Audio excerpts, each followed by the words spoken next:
Deborah, with her 30 years of being an entrepreneur and creating over 7 companies, knows exactly what it means to accept the mission.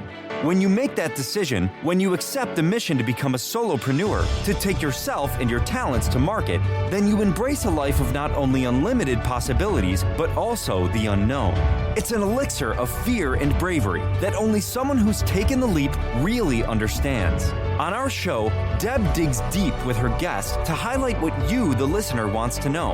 The stories, the whys, and the hows to navigate the journey to success. Get ready to hear from some of the most incredible mission takers from Generation Z to Boomers. So sit up, perk up, and get ready to be blown away. Now here is your host, Deborah Drummond. Welcome back. You guys are in for a real treat today. You're always in for a real treat. And you let me know that. I am so grateful. If you just happened to land on Mission Accepted today and thought, what is this all about? Well, you're going to find out, because who we showcase on the show are people that have either decided, been forced to, been talked into, it dropped in their lap. It was their last opportunity to kind of take on a mission.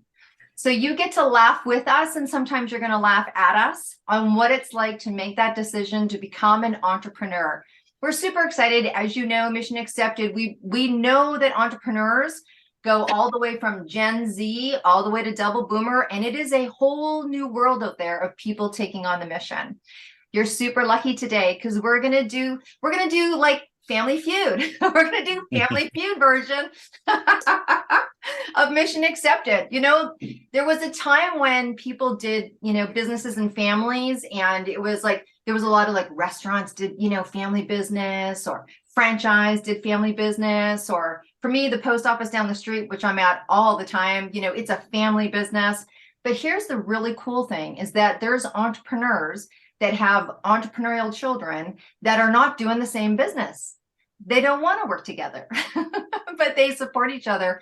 It is a whole new paradigm. So I'm super excited to be here. Now, if you're listening and not watching, it's going to be confusing for you because we got some people that got the same name in the same family. So you're going to hear George, and then you hear George the third.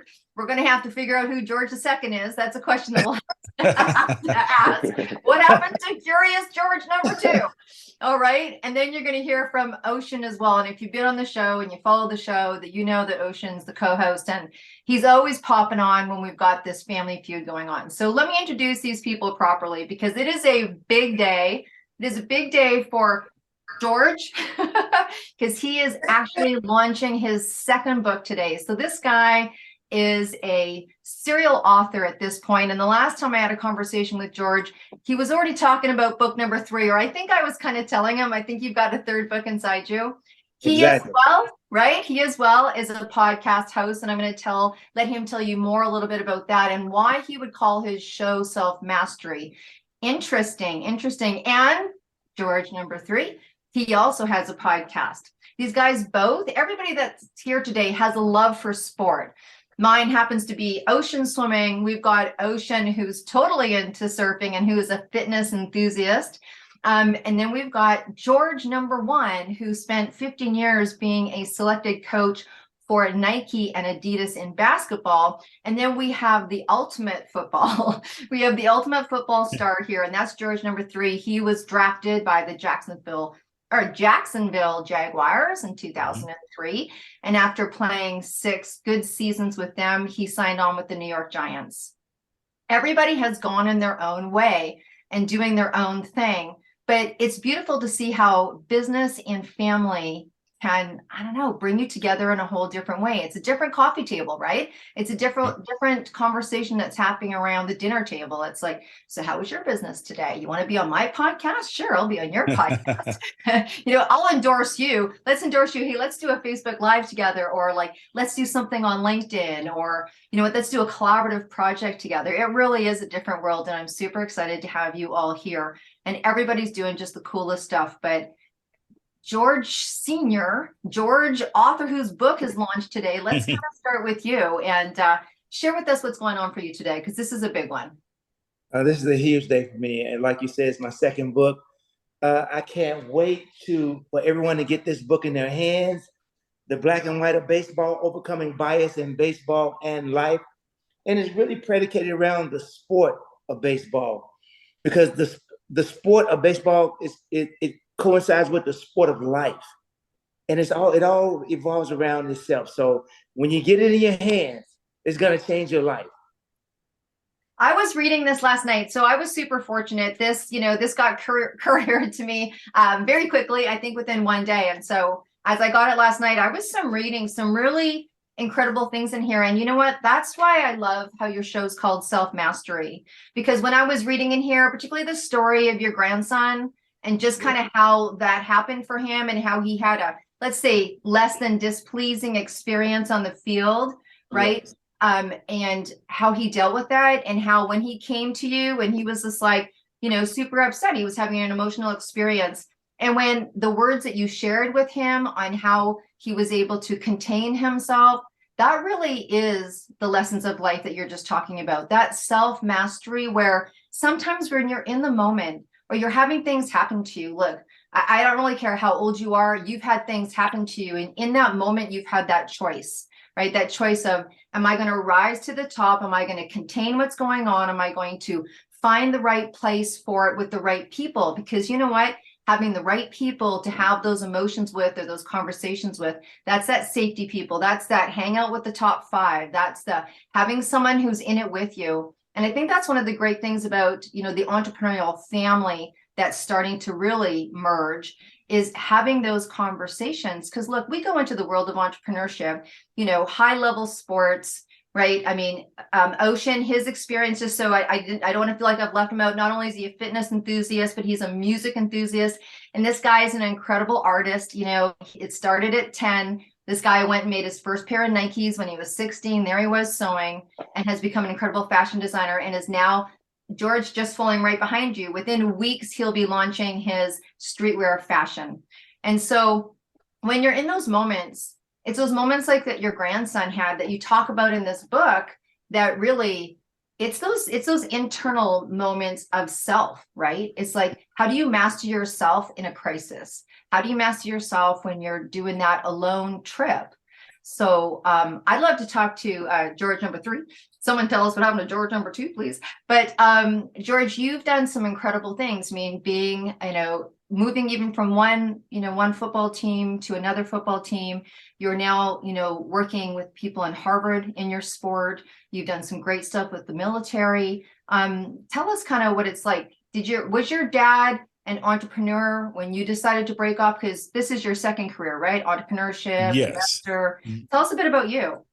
Yeah. So after my sports career, really, after my career ended, we owned a family bakery, and and so I ended up baking on Cupcake Wars, all that stuff. But prior to that, I had owned a clothing store and all that. So entrepreneurship was always preached in the house, and all those things. And when I finished, my first job was in the sports world, in the sports media world, was at a radio station here in LA, which is weird because nobody gets their first job in LA, but I did.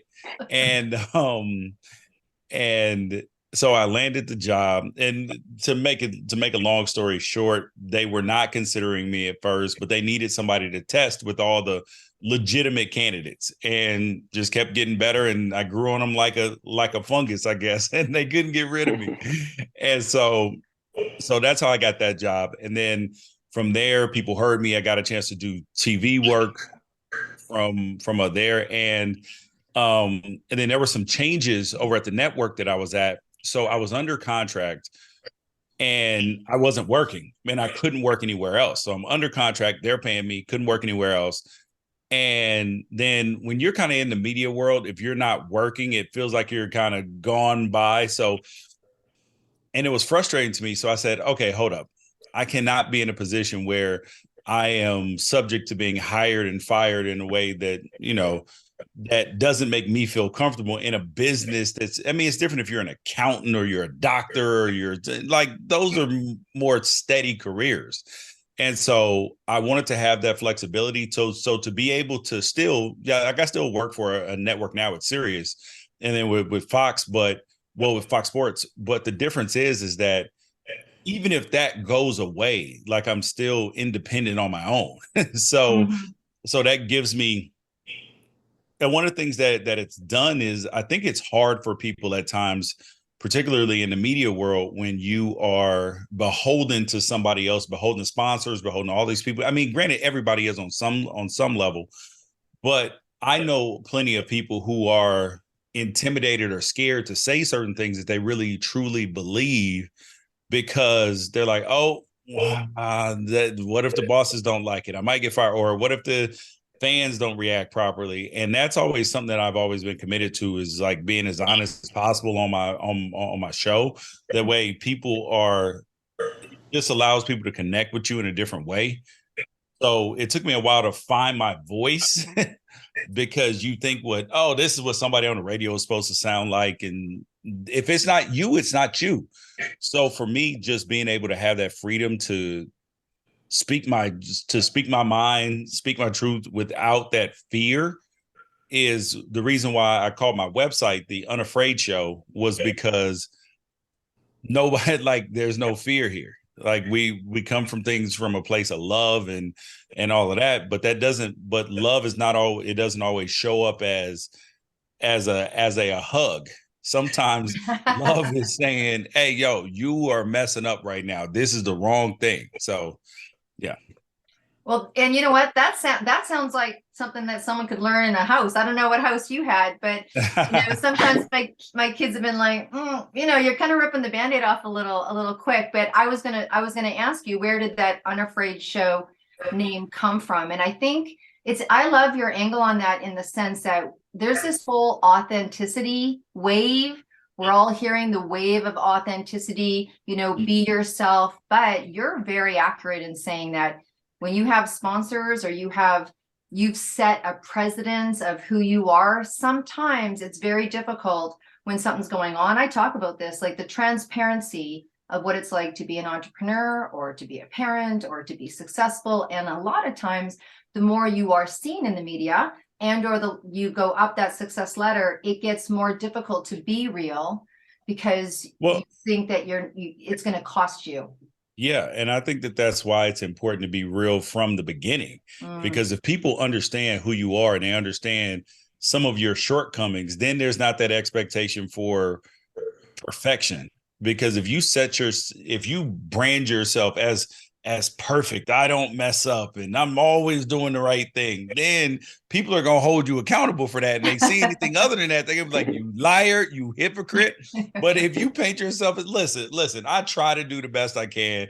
I'm imperfect. Sometimes I screw up, and I'll tell you about some of my screw ups. Then if you do screw up, and mind you, there are some things that you cannot do no matter what, but as long as they understand that you are an imperfect person and this is who I truly am, then if you do run afoul, or you do have something that, a small screw up or something, they'll be like, it's okay. We love him anyway still. Yeah. Or does that mean I can ask you about a couple of your screw ups? This is when I said Family Feud, I wasn't kidding. I'm like, I'm loving the direction of this show, you guys. And by the way, Ocean, don't you say a word, honey. No. That's funny. Okay, so Ocean, I'm going to ask you. So you are a fashion designer. Each designer has its own, has their own way of thinking. I've been able to observe the process you've gone through to find the right materials that you want to put your artwork on. And I know that I was watching the interview that you did with Christine Blanchette on her TV show, and you were talking about one of the things that kept you going this whole time, and you were relating it to sports. I think it was something around dedication. Maybe share a little bit about what it's been like to stay true to yourself, even though the clock's been ticking in building this business. Yeah, it's definitely been a ride. It's definitely been like a journey to get to the point where I am right now. But yeah, I was saying it's just about dedication, really. Even if you don't feel like doing it today, or if you don't feel like not motivated to create or keep going, it's just about even putting something little in to keep going. It's just the mindset that you just determined to keep on going no matter how long it has to take. Yeah, well, Ocean's in him finding the right material. And I think that that's one of the things, him being a fitness enthusiast, that I was picking up from the interview, was when she said, oh, it's like you're really motivating for, young people. I mean, Ocean's just hit 19 and he decided to build this business at 15. And it sounds like you guys have had some of the same dinner table conversations, but it's taken a while for him to find the right fabric and that kind of thing. And she was saying, well, you're really, where do you draw your motivation? And then the comment was about, it really is more like sport. It's more like dedication instead of motivation. So George, share with us a little bit about yourself. I mean, you're a coach. You obviously inspire others to be dedicated or motivated. You've obviously done some entrepreneurial parenting. Tell us about for yourself, what's it been like? Well, for me, it's, the journey has been, I feel like a roller coaster ride. Right now, I'm a #1 best-selling author with one of the most historical highlighted books in the sport of baseball. Like you said, I worked for Nike. I was a Nike and Adidas coach for over 15 years. I actually was selected to travel to Asia to work with the Chinese women and men's basketball team. I'm a co-parent instructor in the city of Los Angeles. I'm recognized by the city of Los Angeles as a cultural broker and a father strong advocate to help families navigate and bring positive outcome and reunite families. My speaking career includes inspiring and motivating youth through accredited organizations. I've been selected as a speaker to inspire interpersonal growth and inspire children, all over the world. I'm a highly recognized facilitator, in high level programs, sports programs. I'm a proud father, NFL guy who has accomplished a lot in his career, and he's made the family proud in all his choices in life and what he's doing. And, but I see myself as the average Joe. I'm just the guy that just that had a dream, that decided to compartmentalize my thoughts and what I wanted to accomplish, and then found a direction for that. And that's how I started my self-mastery principles that I embark upon now, and I try to share with people when I get an opportunity to. I'm going to ask you, and I'm going to ask everybody, because, all of us are doing some pretty cool stuff. And we know the journey. The show's called Mission Accepted. And the reason why there's the word accepted is because that's when it starts. I mean, there's that process beforehand. Should I be an entrepreneur? What do I know? I'm going to do a second career. Am I going to go this direction? I'm going to go this direction. But when you say yes, which might feel like the hardest piece, it's really not. It's staying on the mission. Yes. So particularly when you're outpouring, like, you're outpouring, right? We're outpouring. We're on shows, media, you talk about it. What do you do? Like, what do you do for your own internal clock?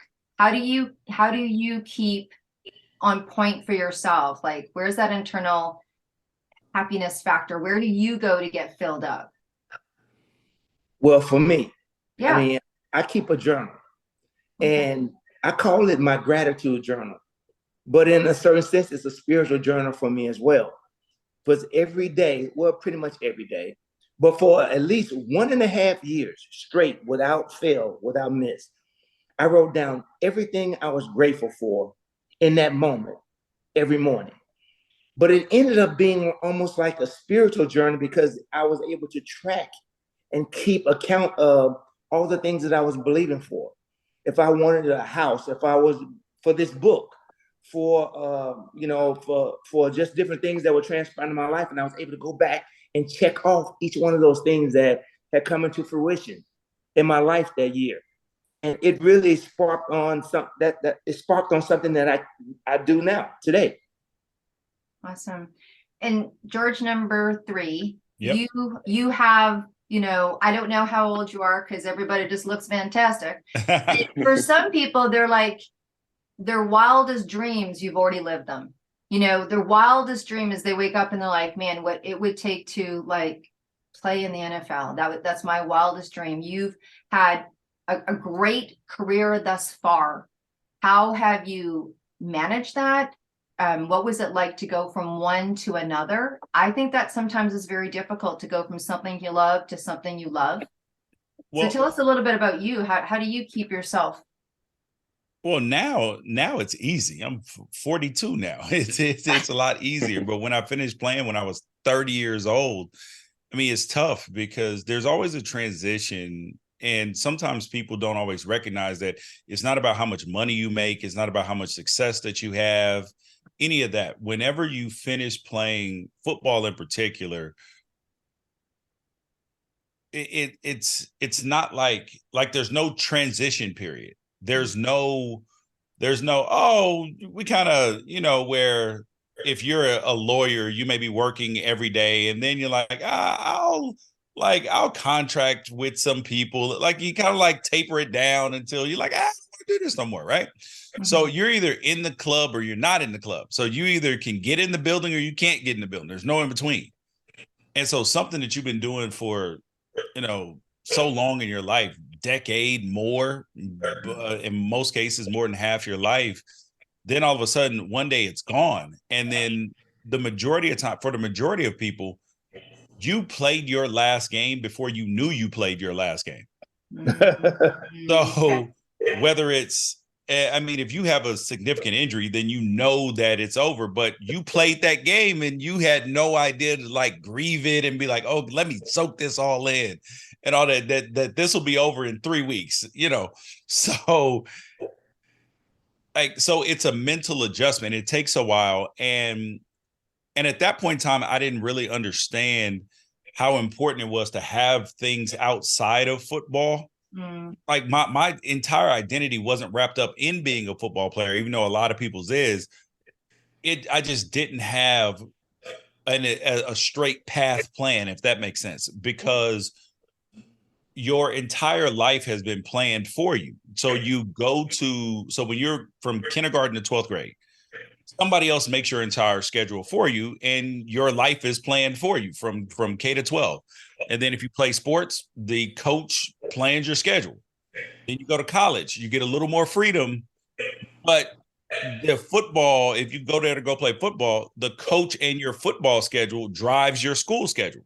And the school determines when you can go to school. So now, even though you have more freedom, more choices, it's still decided for you. When you go to the NFL, you have more free time in the offseason, but whatever the arbitrary date is, April 17th, I got to be back in Jacksonville. And then in July 18th, training camp starts. I can't go nowhere. So your whole life is planned for you. And then one day they just show up and they're like, hey, you know what you have to do today? Fill it in. All right. And there's just so much that you could possibly do. So to have something that you enjoy doing, because you may not know what you want to do fully after, but just explore whether it's your hobbies or anything else. Because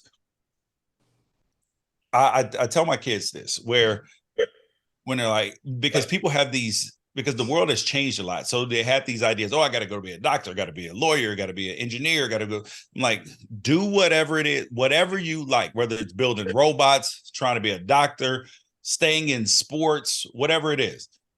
Find something that you like to do and then spend time doing it. And if you become an expert in it, no matter what it is, if it's building Legos or, whatever it is, you can monetize that if you become an expert in it. So that's what I tell the kids all the time, is just become an expert at something. Expert at something, and you will be able to monetize it. Absolutely. It is a whole different, thank you for sharing that, because when you gave that description of you were in the building one day and not getting in the building the next day, right? And Yep. I have friends that have experience in dance, and dance is very much the same day. There's a day in ballet where it's over. It's over. You're not, the new crew has come on the dance floor, and it's time to move. And it happens very quickly for people. And I think that it's really true. Becoming an expert, the world is vast. You got to wonder, there's so many options now on what people can do. And that parenting conversation that happens around lockdown. I remember a good friend of mine, when my daughter was going through some differences in school, and he's like, find the gift and double down. Don't focus on what's not working. Don't focus on what's not right. Just find the gift and double down.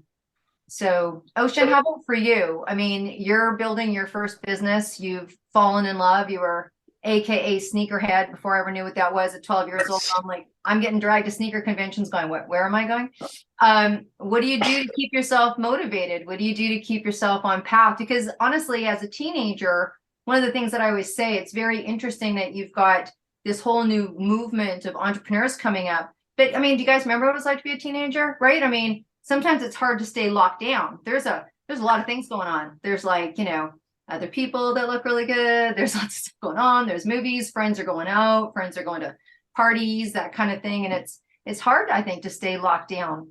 So what do you do to stay focused in your business? Well, you kind of see fashion everywhere anyways. Well, at least for me, I usually see it like on the street or I see it on my phone. But something that keeps me in mind is when I was wearing one of my samples and I went to the gym and somebody I talked to said like, "Oh, I really like your hoodie. Like, where'd you get that from?" And it was me saying, "Oh, this is mine. Like, I made this." It just keeps that in mind, and it's like so cool to like wear something that's yours. So I always keep that in mind. Like, once we start selling it and stuff, seeing people wearing it, I always imagine like they don't know I made that, but they're wearing my stuff. Like it's just I just like thinking about that, and it keeps me on track, and it just keeps me going. And even like making something on my iPad, like drawing, like I'm thinking like how can I put this in clothing wise, like what material would I even use for this? It's this stuff, like little things like that, that just it's always in my mind. It's like it's just running over and over again in my head. So it keeps me motivated and keeps me thinking like what's the next step to continue my dream. Well, I guess it's keeping your eyes on the prize, hey? Keeping That's your it. eyes Yeah. on your prize. Wow. So, George, number 3, you are doing some things other than your Unafraid show. You're hosting and co-hosting. Maybe share a little bit about that. And what is it that's going on in Harvard? You're doing some things with Harvard. Yeah. So now, so I have my own solo show on Sirius XM Mad Dog Radio, channel 82, which is on 7 p.m. to 10 p.m. Pacific right now. And so there's that. But then outside of that, so I belong to the football players health study. I'm I'm a board member there where we study football players and they're so we have a bunch of smart scientists and doctors and everybody over at Harvard. And our job is to get more engagement and really understand the information and digest the information and really get people to participate in it, because the whole point is to understand things that happen to people after, right? Because one of the big things buzzwords that you hear out in the media all the time is CTE, CTE, CTE, right? As like, yes, CTE is real. However, when people have behaviors that seem out of whack or whether it makes the news or it's just in their families and stuff like that, a lot of times people say, "Oh, it's CTE." I mean, could it be sometimes? Sure, right? But it's not as prevalent necessarily as the media would necessarily make it seem, because one of the things that leads to behavioral changes and stuff like that is lack of sleep and pain. So if you aren't getting proper sleep, that affects your mood, it affects how you feel, it affects your behavior, and then living in pain. So it's like living in pain from playing football can lead to lack of sleep, and also like how all of these things play into each other, and how it and how some things are either correlation or causation. So if you've had a previous ACL surgery, right, you are at a higher risk for a heart attack. But is that correlation or is that causation, right? Because you would initially think, okay, that could be causation because there's clearly a link there. Well, the other thing is, if you've had an ACL, sometimes people are heavier, they can be overweight, they don't work out as much, which leads to a predisposition to like a heart issue or something like that. So just kind of understanding those things and really figuring out what the actual causes are of issues to help people to be able to live longer. Former players, whether they're NFL players, high school, college players to be able to live longer, live more comfortable lives, and the way you can go out there and do dope stuff out in the world, and football wasn't the best thing that ever happened to you. Right. Wow, that's really cool. George, why don't you talk about what it's like to be an entrepreneurial dad? Do you know what I mean? When did you get the entrepreneurial bug? Were you raised with it? Was it a philosophy? I didn't even know you guys had a bakery. Oh my gosh, Cupcake Wars. I'm a foodie. I think I started watching the Food Channel before they had one, right? I'm like, bam, with Emerald, right? Hey. I could embarrass, Ocean, and he was cracking eggs at 2 years old in the sink, making food. But going back to were you raised with entrepreneurial mind? When did it come in for you? Well, no, it was, my mother and father were both working class people, blue collar people. My mother was a nurse. My father was a truck driver. And I started getting the entrepreneur spirit, right after I got out of high school. You sold little products, little trinkets, some candy here, some candy there. And then eventually, I knew I wanted to do more than just go to work for someone. I worked for FedEx for 15 years, and Fred Smith and that organization really gave me a drive to start reaching out and being innovative and started thinking about different possibilities. And then we got into our bakery, which turned out to be a tremendous blessing. George and my daughter went on Cupcake Wars, and it was a war at the bakery and on Cupcake Wars. so we got through that show, which turned out to be phenomenal. It was a great avenue for us to break through some other things. We actually did Oprah's birthday party. Me and my daughter went and, did cupcakes for her. And we did some stuff at the Grammys. And we ended up being a really big, well-known bakery, and had some things that transpired in the family that, led all of us on different directions. And we decided to kind of put the bakery on hold for a minute. We still have all of our secret sauce, secret recipes, and things like that. One day we might push back out there. Yeah, you like that part. So, and then it just kind of transpired from there. So the kids always got a chance to see me and my wife trying different things. And so I think that deep down inside, it kind of embedded some things in them that pushed them to that same spirit, And, some things that George won't talk about right now, I'm going to give him a couple of kudos.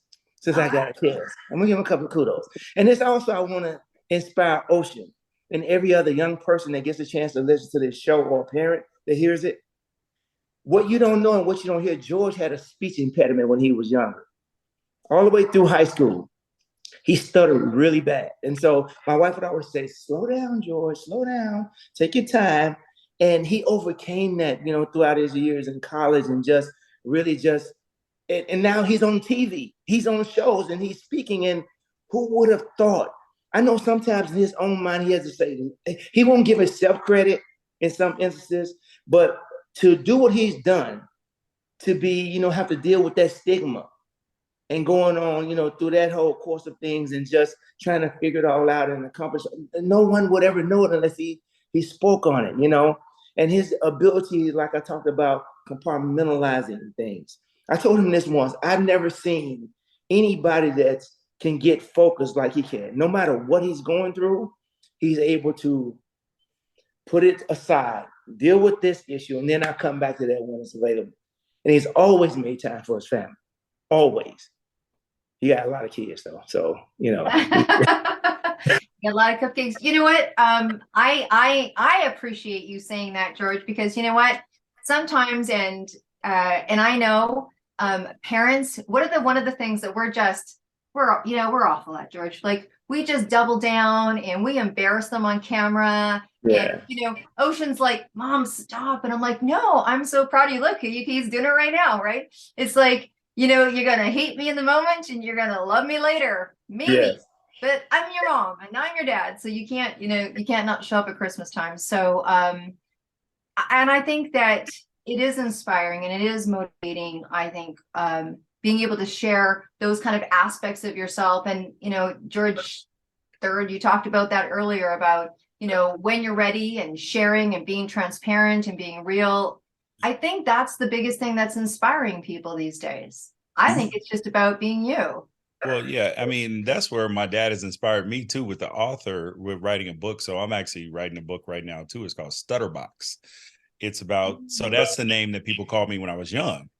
And Wow. so it was stuff that was, I mean, because I didn't want to take too much time up on your show. No. You know what? Because Let's. Hey, it was, this is Family Feud versus yeah, the Family Love. Like, let's because just do it. for me, it was hard because I knew what I wanted to do. Like I remember when I was in sixth grade, I had a teacher. She said, "What do you want to do?" She asked everybody what did they want to be when they grew up. Said, "I want to be a professional athlete. Then I want to go into business and then be in entertainment." And she said, "George, do you know what the chances of you being a professional athlete are?" I was like, "Yeah, sure, less than 1 in a million." And she said, "So don't you think you need to think of something else?" I was like, "Nope." And when I got in the NFL, she sent me a note on Facebook a couple years in, and she was like, "I'm so sorry that I tried to, you know, poo-poo your dream and you knew what you wanted." And she was like, "That changed my life. Like even just seeing you play in college, it changed how I related to students and all of that." And so I remember when I wanted to be in media and everything, I was still having trouble with my speech impediment, all this stuff. I stuttered super bad. And I remember being frustrated because I said, okay, if God put this on my heart, how like to do this, why is this not happening? Like, how come I can't do it? So prayed about it, did a lot of work with it. And now here we are. Most times people don't even know like if they do, but I talk about it sometimes, but I've been really waiting to roll out the book. So, and I'm hoping that really that it can inspire some people who are, regardless of whatever you think your limiting belief is or whatever your obstacle to overcome is, that if that's truly, because sometimes we have desires that are not actually, what our calling is or what we're supposed to do and what's really in our heart. Sometimes we want things, you can want to be a singer, but if you don't have the pipes, there's nothing you can do about it. So, but maybe you are supposed to be in music. Maybe you're supposed to be a producer. Maybe you're supposed to be a writer. So you have to figure out what that is, but that no matter whatever obstacle is in your way. So I'm hoping that it does inspire people that they can say, oh, wait, hold up. If he can overcome this and do this, how come I can't get over whatever this thing is that feels like it's standing in my way?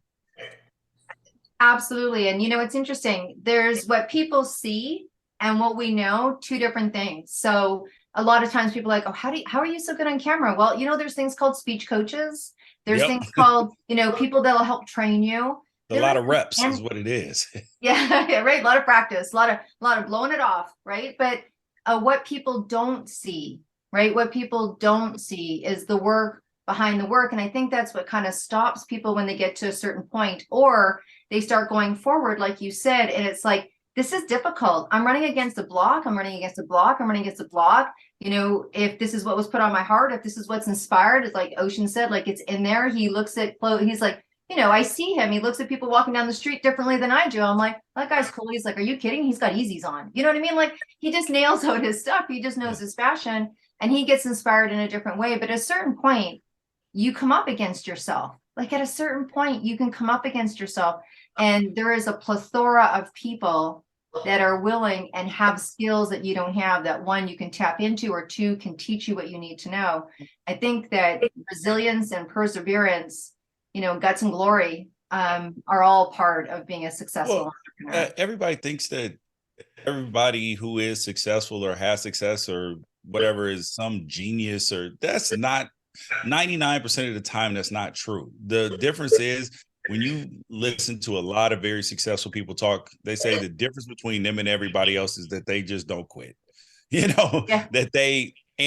that when they do run up in an obstacle, they stop, reassess, and say, okay, which part of this worked, which part of it didn't? Let's put together another plan. I'm not quitting, but we may reformulate the plan, but we're not quitting. And because you never know, it's like that meme where somebody is digging into the wall, and like there are two people that are digging into the wall. one guy, he quits and he turns around and he's so close to a breakthrough, but maybe he's been digging for a day or 2 days or 5 days or a year, 2 years, 5 years. Like, it doesn't happen on everybody else's time. So you got to be willing to put in the work. And if you want something great, it's not going to be easy, and it's not going to happen overnight. Like, people think that Facebook, that Mark Zuckerberg, that blew up overnight. Like, it blew up, but think about how many times that they were sitting in the dorm room, people saying, this is a stupid idea. How many times that even when people gave them money to, like, the VCs, that then they wanted to change the idea, or they ran up into other obstacles. They're running out of money. People are quitting, all this stuff. And people only see the finish line, like, oh, that came overnight. No, it didn't happen overnight. It was a lot of blood, sweat, and tears that went into that. Absolutely. So I know that we're going to kind of come to a close, and I'm not going to press anymore about the book, but you're definitely going to come back, and I definitely want to have you on the day that you launch as well. How incredible would that be? Father and son. Yep. So Ocean, we're kind of wrapping up. Is there anything that you want to tell us? I know that you've got a launch coming up. Maybe share with us the name of your company, how that came to you, because you went through a whole name change, like at the drop of the dime. And I know that your parent wasn't so excited about that. I was like, we're 2 years in, we're changing the name. And I call them entrepreneurial plot twists. Entrepreneurial plot twist. You didn't see it coming. You're watching the movie. So tell us the name of your company and what that means for you. Well, the name is Natsukashi, and it's like a Japanese word, but it means like nostalgic and good feeling. And I like the meaning behind it, and I heard it somewhere, and I thought I really liked that, and it kind of stuck with me for a while. And then I asked the mom if we could change it, and she wasn't like too keen on it, but I got her around. And so we had a whole bunch of other names, because she was like, okay, if we're going to change it, let's just see if you like any others. So the whole like living room was laid down with names, and like day by day, we slowly took like 2 away, 1 away, and we eventually got down to 2. And so I ended up choosing Natsukashi, and it really stuck. So I'm not going to change any now for sure. It's definitely set in stone. But yeah, it was an interesting progress, and mom did not probably like it, but I think it turned out better. Yeah. So it was like one of those things, like, we're 2 years in marketing, we're 2 years in branding. I mean, George, can you relate? We're in it, and I've been promoting him, and I've been, proud mama on him. And I'm like, oh, my son's launching a company, and it's called this and it's called that. And then one day he's like, I don't like the name. Like, I don't care. You don't care. We got 2 years of branding that's going on. I actually got a hat with your name on it. What are you talking about, dude? And he's like, I don't like how it sounds. I'm like, get over it. and then he was like, when you explain that Natsukashi means good feelings and good memories, and that's what he wants people to have when he wears his clothes, you're like, okay, mom, suck it up, put the parent on the back burner, and let's go with this. And here we are. Okay. And so, George, please share with us. I know you've got a book launch right now, but what's up and coming for you and your business? Well, I got my podcast that I've been working on developing for the last year and a half, 2 years, just waiting to formulate the right plan for it and how I want to push it out, and, dealing with the self-mastery of principles that I'm going to be dealing with on the show, and, just engaging with people, teaching them how to come within themselves, hear what's going on within themselves, and act on that in spite of what's going on around them. So I'm excited about the new podcast coming up really soon. I'm excited about the book coming out. This has been a great day. And I get that's good. This guy hit number 1. So I'm like, you keep floating. And George, do you want to wrap us up? And on, share with us what you got going on, and then where people can find you. Look, you guys, that this is all going to be in the show notes. It's all going to be on the website. It's all going to be on the media, Facebook pages, LinkedIn, and all that good stuff. You're going to be able to reach out to these people and have a longer conversation. But George, tell us what you'd like to share with us, what you got going on right now, and what's coming up in the pipeline. We know you got a book coming out, and how can we reach you? Oh yeah, I'm easy to find on social media. Just at George Reister, wherever it is, WRIGHSTER. Obviously, you guys can join me on my Sirius show. on Mad Dog Sports Radio, channel 82, 7 to 10 Pacific, but it's national, so you guys can hear it anywhere. You guys can catch my digital content on YouTube, Facebook. Well, not really on Facebook as much, but YouTube, Instagram, everywhere else. Awesome. Awesome. All right. And so look, you guys, you're the most amazing audience. You know that. You're the most entrepreneurial audience. You're the most dedicated audience. I love how we interact and you reach out to me. You guys know what's going on with Mission Accepted right now. We got 2 major projects going on. You got me and Corinne walking 8 marathons in 8 days across Ireland to raise money for the music community globally. Alicia Keys with, She Is the Music Organization, and Unison that supports musicians discreetly that need support. And you guys know we all listen to music, whether it's sport, entrepreneurship, inspiration, motivation, and 90% of musicians cannot pay their rent. So we're going to hoof ourselves across the country. I haven't done a marathon in 18 years, so this should be fun. You're going to have a good time watching. And I can tell you at the end of every marathon, we're going to be in Ireland. Yes, we're definitely going to have a little shot of whiskey. Okay, so if you want to participate in that and you want to play in that, just go to theydidatour.ca. And we've got incredible platforms, free platforms for anyone in the community to go and play and support. The other one is the largest International Women's Day speakership and authorship that's ever been put together. Who would do these projects at the same time? God have mercy. This is called Mission Accepted. And if you are someone who knows a woman that needs to be on stage speaking and or in a book that's going to be heavily out there in the world, it's NBC and CBS and ABC and Apple and Amazon and all that groovy stuff, just go to debdrummond.com, reach out to us. All the events are there. It's 375 women that are full of gumption. It's kind of cool. It's kind of cool. You can know where you thank you for being our Family Feud show today. And you will be able to see this on Mission Accepted on our platform and everywhere that we party. So you guys, until we see you again in probably a couple of days, you be well and you stay groovy. Thanks for joining me, guys.